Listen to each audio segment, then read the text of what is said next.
Hello all, this is Bradley Scarff Piano here. In this video of mine I will be addressing the videos and context surrounding Cory Hall and authentic sound and why BachScholar is just wrong in his claims. It's very, very wrong. In Cory's videos he's conducted numerous investigations into several points regarding the double beat theory. However, there are several extreme issues that one needs to point out. First, we have these immortal words coming from his Czerny video, where he claims that Czerny and Bach have the same tempo, where he claims that he is the world's leading authority on tempo, and I'm sorry, that's just pure arrogance. A real-world expert allows other people to say that they are that, rather than claiming so themselves. I've never heard anyone refer to Cory Hall as the world expert in tempo. I'm sorry, but that's just not the case. You don't have the credentials to back up claiming to be the world expert. Onto the actual evidence addressed in that video. First of all, we know conclusively, without a shadow of a doubt, Czerny was not a double beat composer. This is completely contrary to what BachScholar says, but he misses the actual evidence Czerny wrote down. And it's in his Opus 500 School of Piano Playing where he specifies from exercises he wrote out that one may easily be able to perceive every species of time and may readily be indicated. This is of course separate from the other descriptions I detailed in my Czerny video where I went through and debunked Wim's video. It's completely same school, same book, but it's completely different.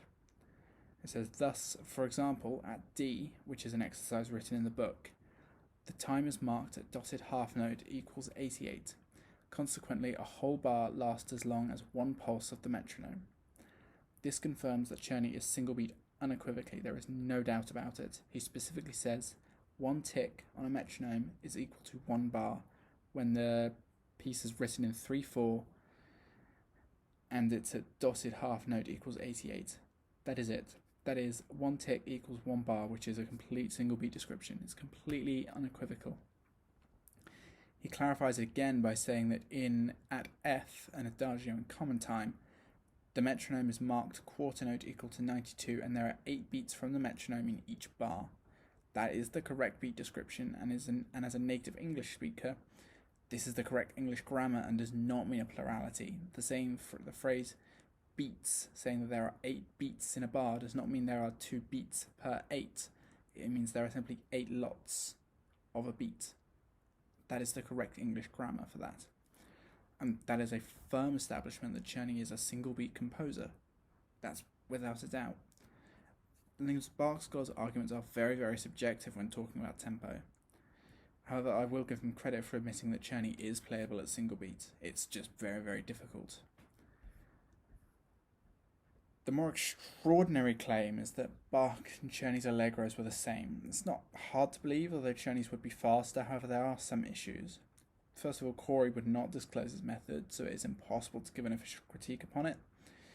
However, we know that Czerny was not interested in concerning himself with Bach's pieces or making them authentic, which is why he has added octaves in places and the fugues, and added very swift metronome markings, which gives me doubts as to whether Bach and Czerny had the same intention with an allegro. Czerny considered the old styles dead. He considered older models of piano as irrelevant now, and he was an innovator, although not as much a musical innovator as Beethoven was, but he still had a crucial role. As such, Czerny didn't care whether he was being historically correct or not. I think very few people would genuinely believe he's an idiot, though. In fact, Czerny and Beethoven and so many others directly worshipped Bach's piano music. As such, I doubt he was being stupid, and as such, based on other information, which I said earlier, we know Czerny was single beat due to the earlier evidence. And Beethoven supposedly, although this is unverified on my part, had learnt the whole well-tempered clavier by the age of 12. And Beethoven studied Bach's works on Bonn alongside the works of Haydn and Mozart, and such he would be intimately familiar with them. And given that Mozart and his wife Constanze were very familiar with Bach, and Constanze was a great admirer of the fugues, it's more than likely Mozart equally admired them, and may have discussed them with Haydn at some point, who did teach Beethoven, although that is speculation on my part. Claiming that Beethoven knew nothing about Bach is just foolish. He'd studied Bach's music all his life. He loved it. Cory's claim on Chopin again is difficult to ascertain because he doesn't disclose his methods. I don't know what he's doing to discern that Chopin is definitely a single beat composer. It could be anything. But he also claims that Liszt, in another video, was a double beat composer. But Liszt and Chopin were contemporaries, and Liszt was able to play Chopin's etudes at the tempo which Chopin intended without issue. So how is that possible if Liszt was a single beat composer? It was a double beat composer even, apologies. The thing is, again, he claims himself to be the Bach tempo expert, which without disclosing your method leaves me skeptical. I mean, if Cory watches this, I would very much like to know your methodology, and I would happily go over it if possible with you. I'd be very, very interested. And before beginning to wrap everything up, just a quick little touch on Cory's belief that double beat was primitive. There's an issue there. If double beat was, how is double beat primitive?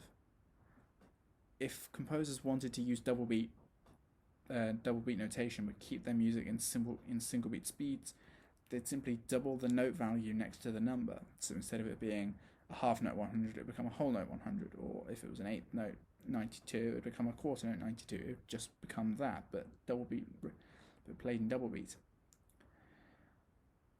And that gets even into stranger parts, where he believes that Beethoven was a single beat composer at times, but then was double beat for the Hammerklavier, without stating anywhere in any of his works or any written parts, in any of his speech diaries or anything alongside that.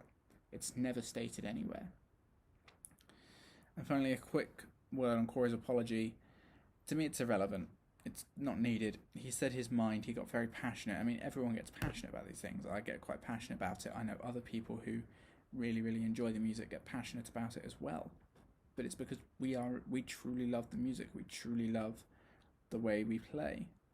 It's why I make these videos and why we're so heated up in the debate. And I mean, of course, things have started heating up rapidly recently because more and more people are getting involved, which I think is absolutely fantastic, very important.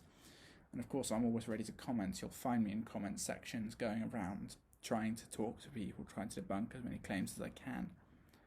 However, due to my current situation, I can't make videos as often as I'd like, which means I have had to slow down video production. Although I am, of course, going to do them when I can, I will be going slower.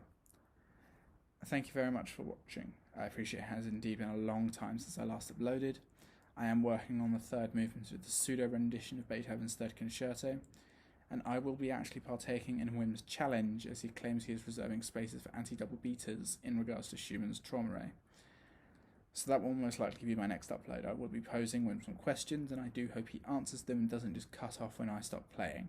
I'll be very disappointed if that's the case. Thank you very much for watching. Please leave a like and comment if you enjoyed. Thank you very much. Please consider subscribing. Thank you very much. See you later.